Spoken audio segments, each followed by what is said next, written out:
Hello साथीहरू, दर्शन नमस्ते। म आएको छु आज। कहाँ होला यो ठाउँ हजुरहरूलाई थाहा छँदैछ। यहाँ चाहिँ बिहान बिहान के हुन्छ भनेर हजुरलाई थाहा छँदैछ। सबैलाई थाहा भएको यो ओसो तपोवन हो। हजुरहरू पनि सायद सबैजना यहाँ आउनु भइसक्यो होला। म चाहिँ अलिकति लेट भए जस्तो लाग्यो यहाँ आउनलाई। यहाँ आएँ, एकदमै राम्रो लाग्यो मलाई। ओसो तपोवन घुम्न कहिले पनि आएको थिएन, आज फर्स्ट टाइम आएको हो। एकदम राम्रो लाग्यो। अझ यहाँ बाहिर यसरी घुम्दा हरेक चिज हेर्दा त यति राम्रो लाग्यो। यहाँभित्र वास्तविक कुराहरू पनि जान्नु पाएँ, झन् कति धेरै राम्रो लाग्थ्यो होला। म चाहिँ आएँ, यसरी घुमेँ। यहाँ दिदीहरू टिकटक बनाउनु लाउनु भएको थियो, उहाँहरूको टिकटक पनि मैले बनाइदिएँ। अनि म चाहिँ भिडियो बनाउँदै साथीहरू यसरी नै यहाँनिर डुल्दैछु। यताउति घुमेँ, एकदम राम्रो रहेछ, राम्रो लागेर भिडियो पनि बनाएँ। म त यहाँ गएँ। हजुरहरू पनि ओसो तपोवन जानु भएको छैन भने सबैजना जानुपर्ने ठाउँ हो।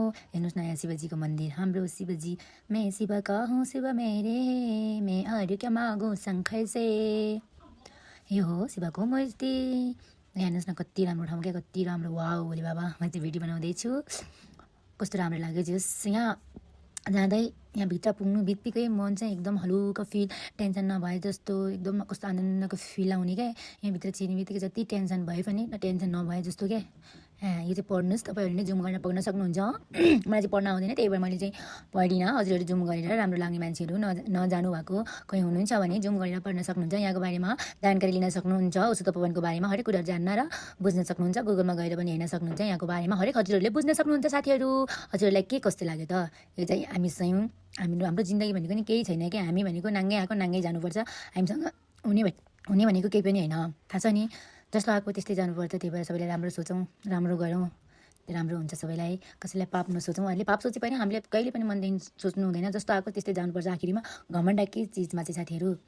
हेर्नुहोस् यहाँनिर कति राम्रो। वाउ, अझै यहाँनिरको राम्रो कुरा त के भनेदेखि नि, यो पुलबाट तल सानो सानो झर्नाहरू छ। झर्नामा जाँदा त वाउ कति राम्रो। हेर्नुहोस् न, वाउ कति सरसफाइ। अहिलेको हाम्रो काठमाडौँकैतिरको भए पनि कति फुल छ। हजुरलाई थाहा छ नि, उहाँ हुनुहुन्छ स्वामी, हाम्रो जे सबै अहिले भाइरल हुनुहुन्छ। उहाँको नाम चाहिँ मलाई पनि खासै थाहा छैन। स्वामी खै के भन्ने चाहिँ हो। त्यस ओसो तपोवनको उहाँलाई नै मैले चाहिँ उहाँलाई नै देखेको थिएँ, धेरैचोटि बुझेको थिएँ। यस उहाँलाई पनि देखियो। हरेक कुरा यहाँ आएर एकदम राम्रो फिल अनुभव गर्न पाइयो। एकदम म त खुसी छु।